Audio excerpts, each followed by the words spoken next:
Queridos amigos, muy bienvenidos a Comunidad en Estudio. Estamos muy felices el día de hoy porque tenemos la oportunidad de compartir un nuevo diálogo, un nuevo repaso de lo que ha sido esta guía de estudio práctica que estamos llevando a cabo. Estamos en la temporada 3 de lo que estamos realizando, esta instancia que la hacemos como Central del Valle, como iglesia aquí local, pero también por extensión a todos los que quieran compartir, a todos los que están acompañándonos con estos momentos de diálogo.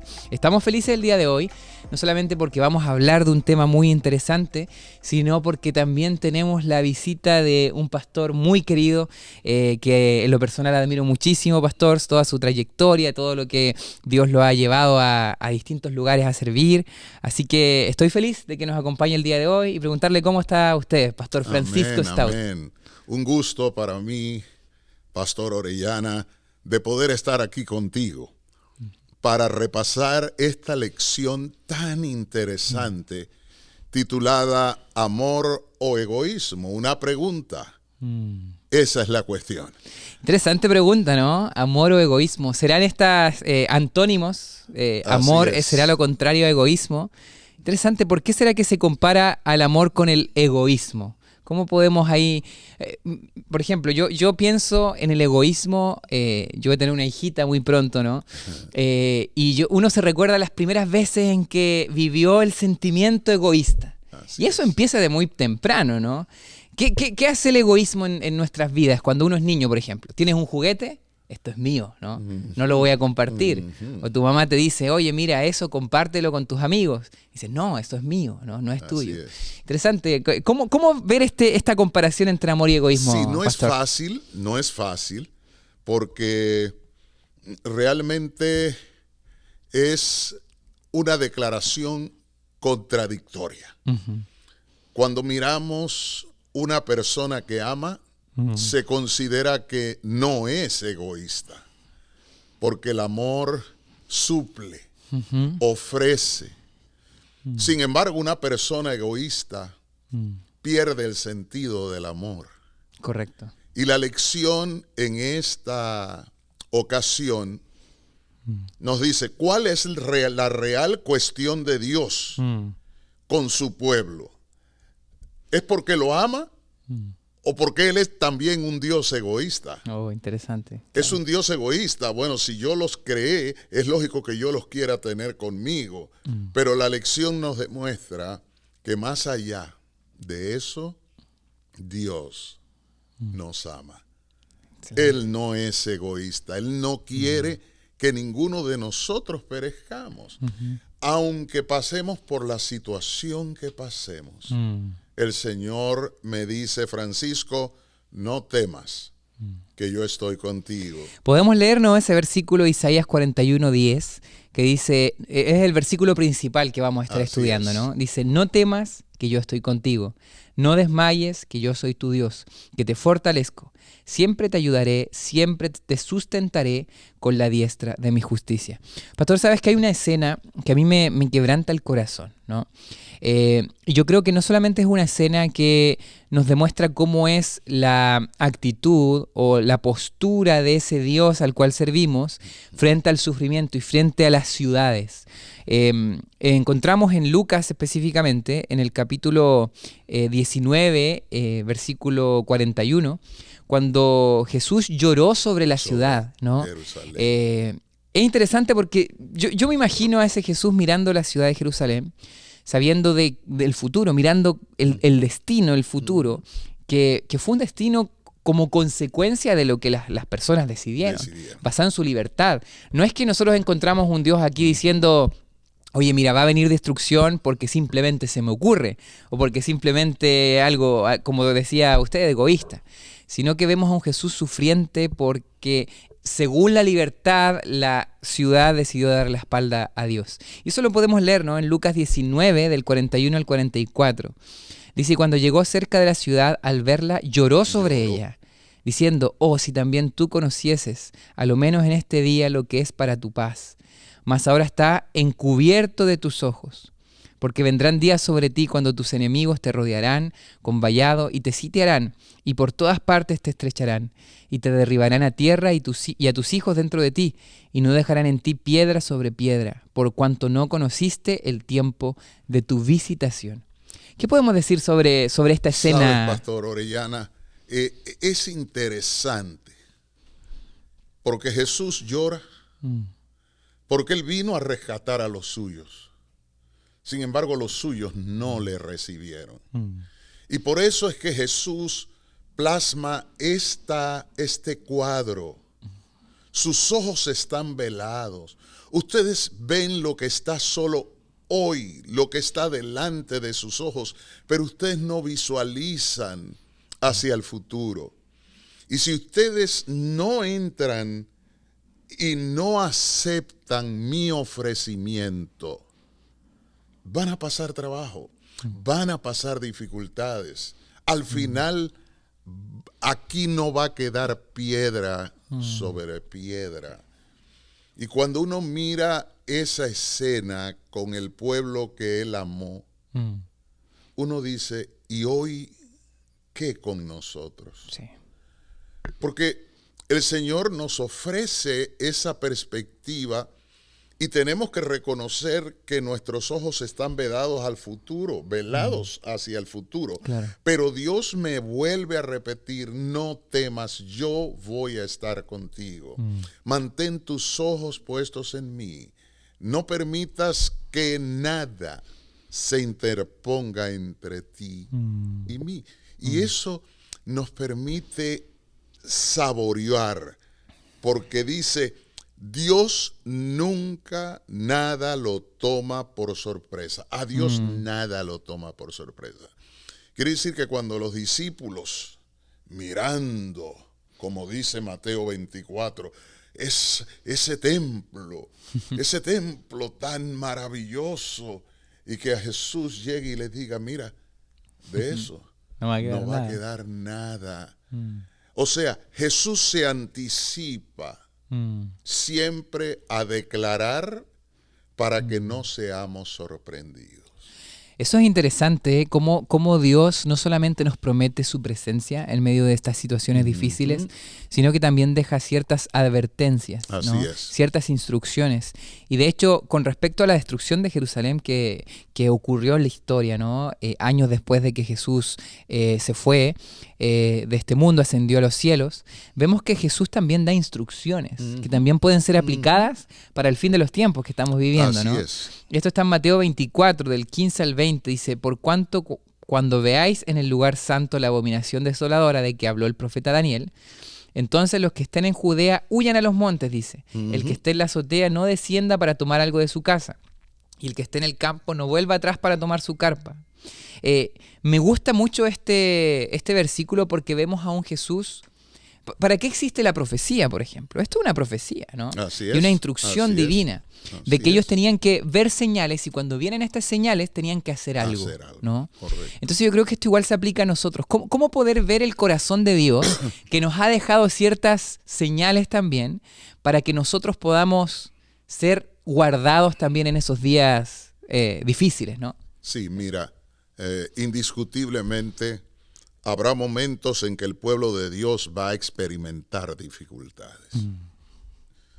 Persecución, dice la palabra, encarcelamiento e incluso la muerte misma por causa de Cristo.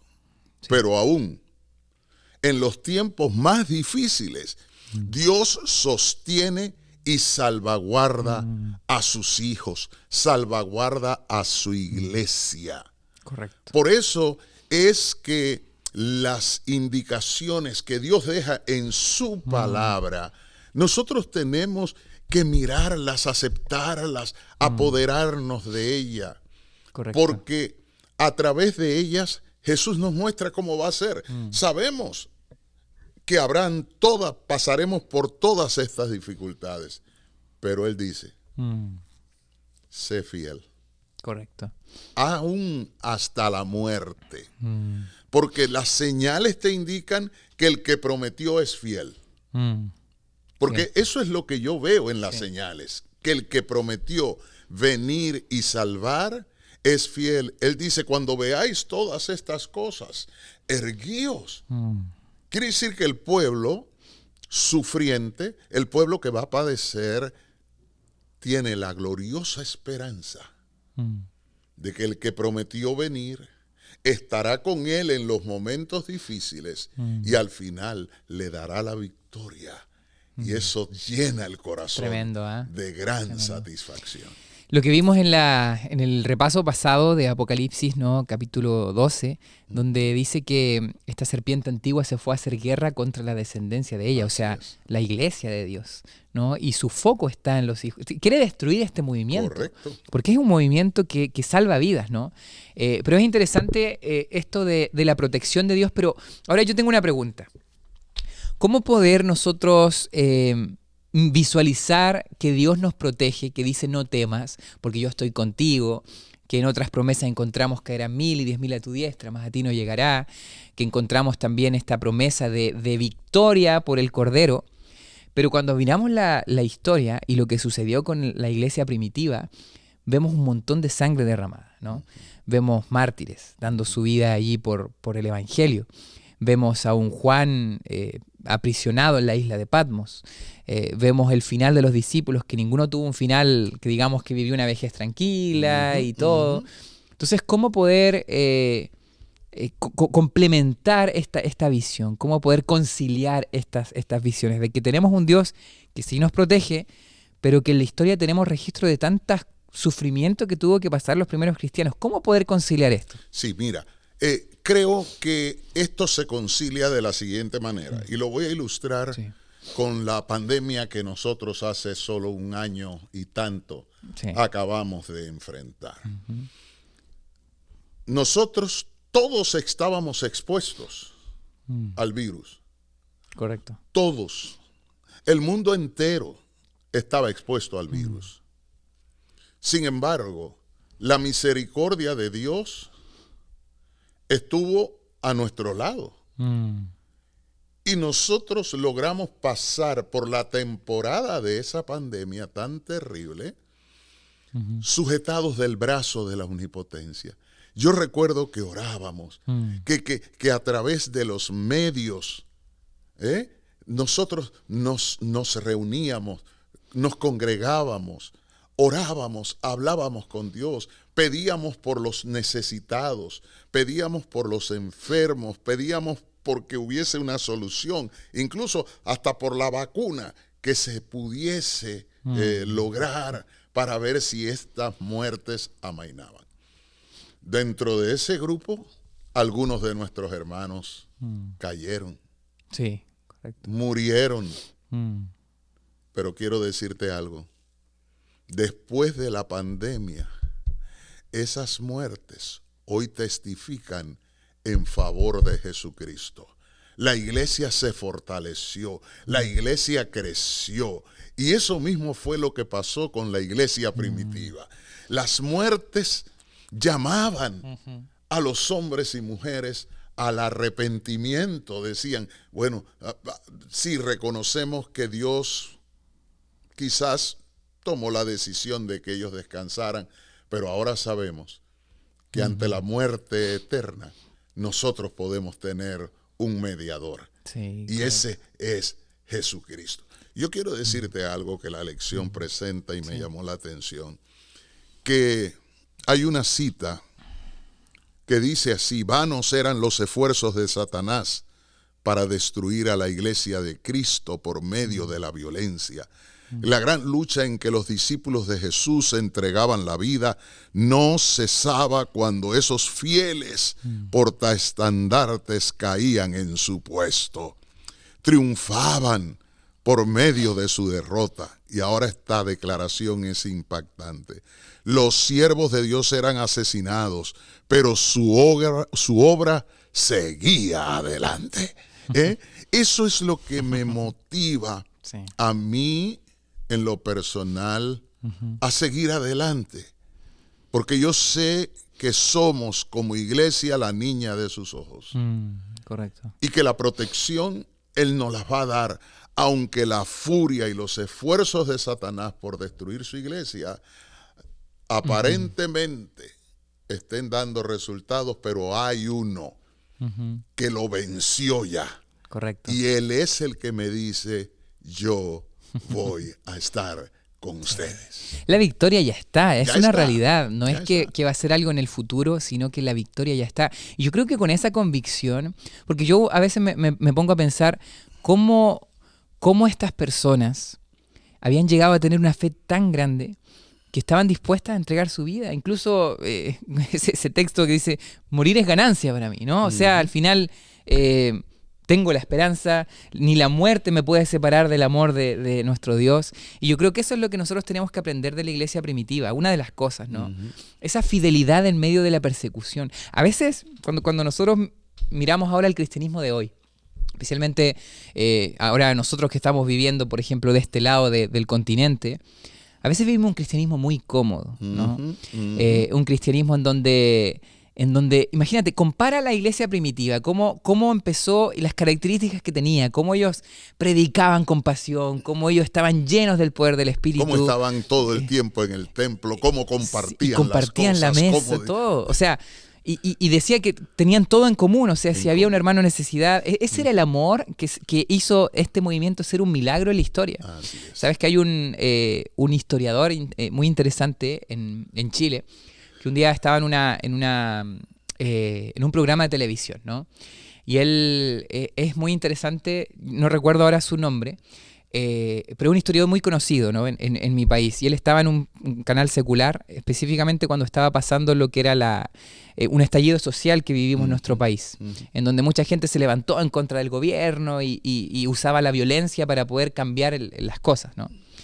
Él decía, ¿sabes qué? Lo que realmente es un milagro y no tiene una explicación lógica es el movimiento del nuevo hombre, le llamaba él, que comenzó con Cristo y que se llevó a todo el mundo por la lideranza de Pablo también, ¿no? Entonces decía, ¿cómo en la historia surgió un nuevo hombre? Un nuevo hombre completamente distinto a lo que la sociedad y el poder estaban acostumbrados. Un hombre que no buscaba lo suyo, un nuevo hombre que era capaz de compartir lo que tenía, que era capaz de enfrentar el imperio, pero no en base a la violencia, sino en base al amor.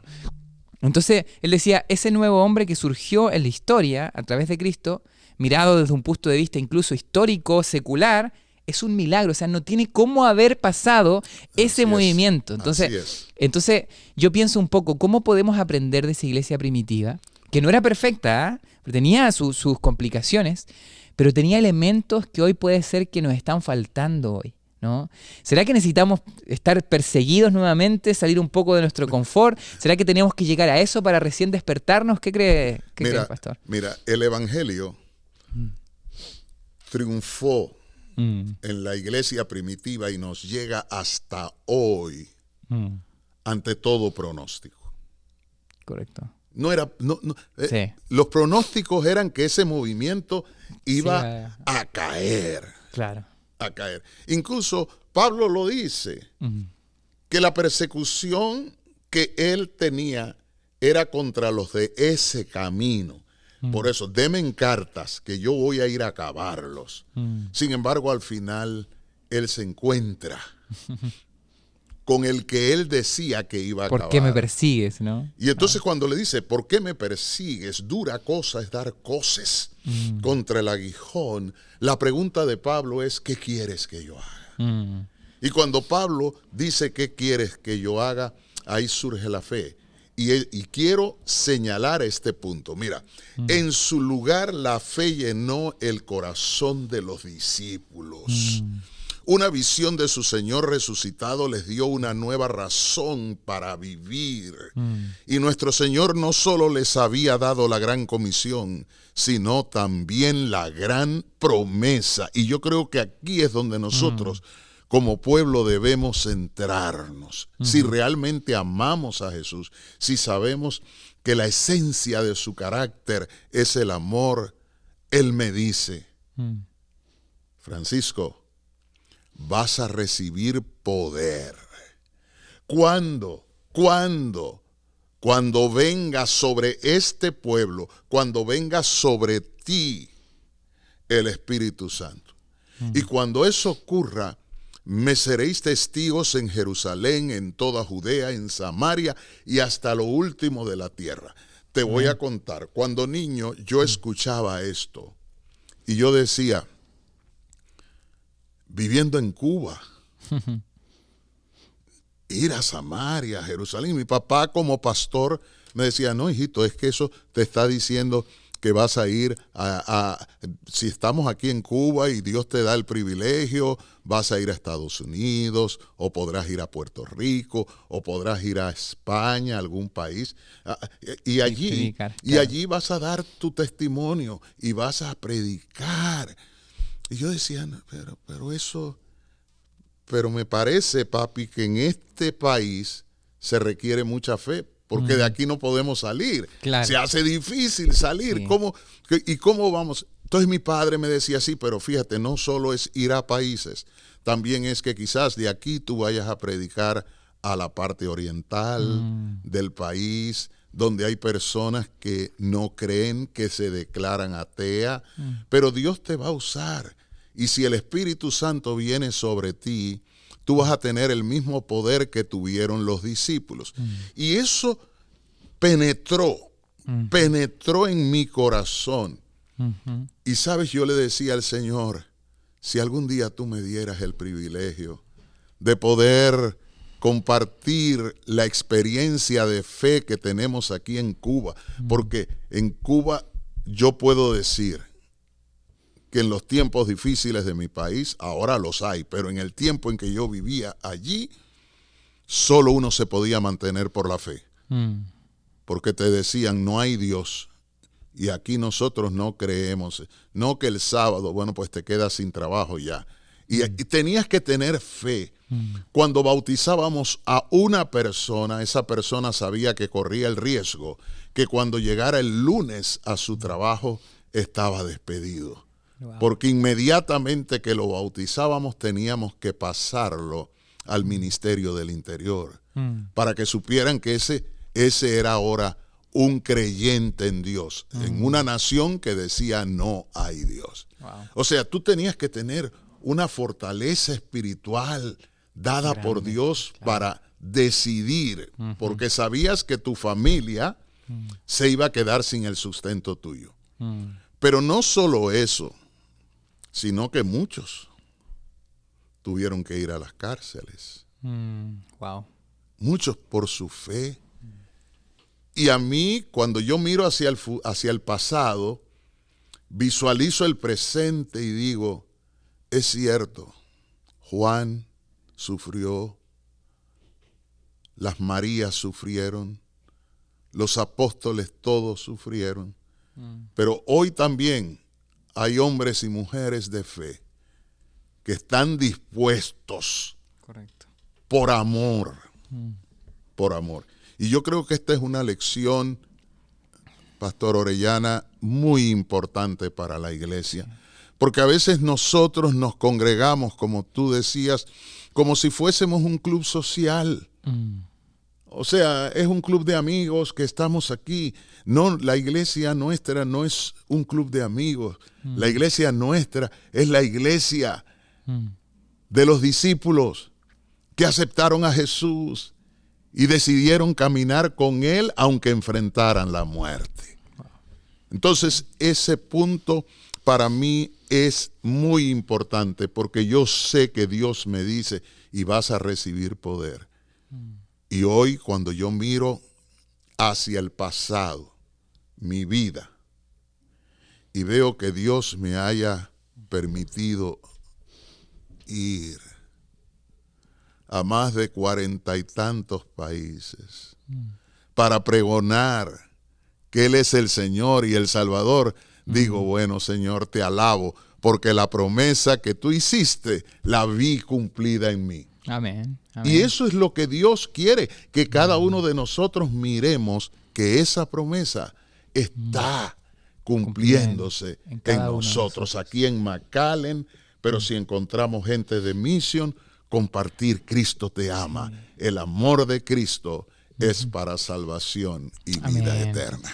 Pastor, qué lindo es poder precisamente eso, leer la palabra y aferrarse a esas promesas y que se cumplan en una realidad en nuestra vida, ¿no? Así Que la es. promesa la podamos vivir también, ¿no? Amén. Por eso nosotros hablamos de que la palabra está viva, porque sigue penetrando y no solamente ayudándonos en nuestra vida devocional, sino que también tiene la capacidad de ser carne y hueso a través de mí. Amén, amén. Y poder yo también vivir lo que está escrito, ¿no? Hablando un poco de esto de la iglesia que recibió, que esperó recibir ese poder, o sea, que buscó ese poder. Yo entro a reflexionar ahí. Muchas veces intentamos hacer cosas sin pedir primero ese poder. Así es. Entonces creo yo que una de las cosas que tenemos que buscar es que Dios nos dé el poder del Espíritu para poder realizar, porque esta tarea es imposible, ¿no? Sin ese poder del Espíritu no la podemos realizar. Entonces, recibiendo eso que solamente Dios nos puede dar, vemos algunas características aquí también que quisiera rápidamente ver, por ejemplo, en Hechos 2:44, se habla acerca de cómo esas comunidades asistían y amaban a todos, ¿no? Cómo ellos vivían, por ejemplo, dice el versículo 44 de Hechos 2, dice, todos los que habían creído estaban juntos y tenían en común todas las cosas y vendían sus propiedades y sus bienes y los repartían a todos según la necesidad de cada uno. Y perseverando unánimes cada día en el templo y partiendo el pan en las casas, comían juntos con alegría y sencillez de corazón. O sea, a veces nos falta esa sencillez de corazón, ¿no? Alabando a Dios y teniendo favor con todo el pueblo. Miren qué interesante que se ganaban el favor del pueblo. Así es. O sea, molestaban a la institución, molestaban al poder, ¿no? Poder. A los romanos y a todo el que quería detener ese movimiento.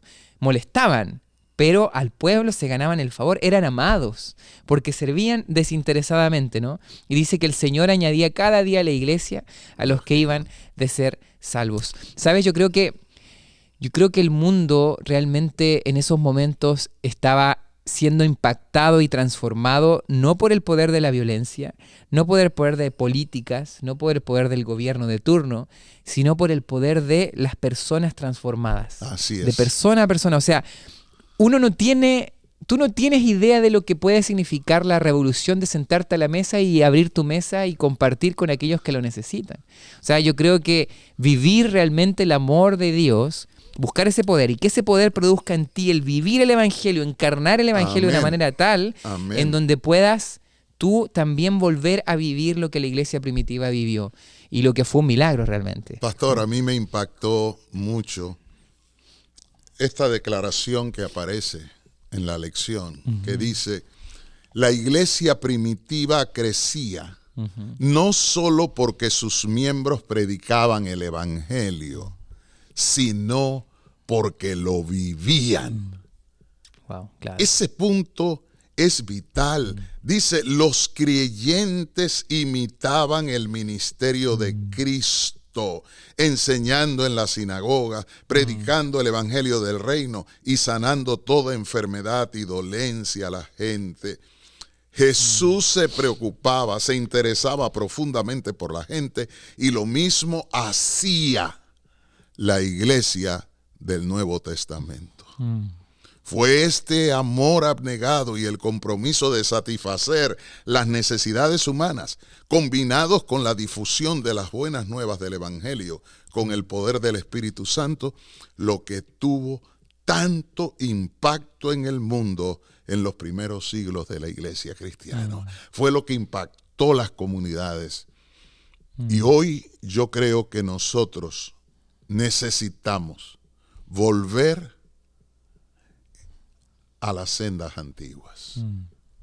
Número uno, Jesús les dijo, mire, ustedes se van a ir primero, van a buscar, allí tienen que arrepentirse, tienen que orar, tienen que buscar directamente a Dios y recibiréis poder. Ok, ellos lo hicieron, cumplieron con la ordenanza de Jesús y el Señor cumplió con su promesa. Y la gente era impactada. La gente era impactada. Qué lindo debe ser que la gente pueda mirarme y pueda decir, ese es un siervo de Dios. Correcto. Ese es no solo por lo que yo predico, sino por lo que yo vivo, por lo que yo hago. Wow. Y eso, pastor, creo que es la esencia de la lección. Correcto. Creo que es la esencia real de la lección. me gusta mucho el último ejemplo, ya para ir cerrando, en el último día, el día jueves de la lección, se encuentra esta descripción de dos pandemias, de dos epidemias que hubieron, ¿no? En el año 160 después de Cristo y 265. Y es interesante que esos momentos de calamidad mundial, los cristianos tuvieron un papel protagónico, ¿no? Y muchos de los cristianos, incluso los que estaban especializados en áreas de salud, atendieron a la comunidad de una manera tan desinteresada que hizo que el evangelio se abriera paso incluso en aquellos que estaban más cegados y más duros con recibir esta nueva manera de vivir. Ese servicio desinteresado hizo que las personas pudieran mirar y decir, wow, yo quiero vivir algo como estas personas, ¿no? Y yo creo que eso es interesante. Jesús, una de la mayor cantidad de su ministerio público no lo dedicó tanto a predicar, sino a sanar, ¿no? A sanar, a atender las necesidades de las personas, ¿no? Y yo creo que como iglesia queda el desafío también. Mira, aquí, por ejemplo, tenemos una iglesia local que tenemos muchas personas dedicadas al área de la salud. ¿Por qué no dedicar? Si estamos cada semana allí, cada uno trabajando y obviamente sirviendo a Dios en sus lugares de trabajo, ¿por qué no dedicar algún tiempo y organizarnos para poder también llevar eso que Dios nos ha dado al servicio de la comunidad, ¿no? Yo creo que queda el desafío tanto para nosotros como aquí en Central del Valle, como para todos los que nos están escuchando. ¿Cómo tú puedes vivir estos principios en donde la comunidad pueda saber de que allí hay una iglesia que sirve a los de afuera? Así es. Y no solamente que se sirve a sí misma, porque a veces hemos confundido las cosas y creemos que la iglesia es para adentro, pero tenemos que cumplir la misión. Y que el eslogan no se quede en ser un eslogan. Iglesia de brazos abiertos. Sí. No. Es porque tiene que llegar a ser esa realidad. Mira, el amor era la norma de las comunidades cristianas de los primeros siglos. Sí. El amor era la norma. Y interesante lo que llegó a escribir Tertuliano. Dice, Tertuliano afirmaba que son principalmente las obras de un amor sumamente noble las que llevan a muchos a poner una marca sobre nosotros. Interesante. ¿Cuál es mi marca? Iglesia Central del Valle, iglesias de brazos abiertos. Pero no es brazos abiertos aquí dentro, es brazos abiertos porque alcanzamos las comunidades. Exacto. Las comunidades se sienten impactadas, las comunidades ven que donde hay necesidad, allí vamos. Y nosotros hemos podido ilustrar eso. Se ha ido a atender a los refugiados que están llegando, se les brinda el apoyo, pero también tenemos mucha gente a nuestro alrededor que necesitan esa mano ayuda, ese brazo, ese abrazo, que sientan que mi abrazo es el abrazo de Cristo. Amén, amén. Y creo que esa es la esencia, Pastor Orellana, de lo que la lección me quiso enseñar. Cómo yo puedo dejar un legado de amor, que cuando Francisco Estao ya no exista, la gente pueda seguir recordando, ¿sabes? Yo lo conocí, él hacía así o hizo así. Entonces me toca ahora caer de rodillas, orar al Señor y decirle, Señor, yo sé que hasta aquí no he hecho lo que tú esperabas de mí. Pero en el nombre de Jesucristo, al ver cómo tus discípulos fueron capaces, con sus imperfecciones, con sus problemas, alcanzar la victoria, en el nombre de Jesús, mostrando tu amor a través de mi vida, yo también quiero ser un vencedor. Amén, amén.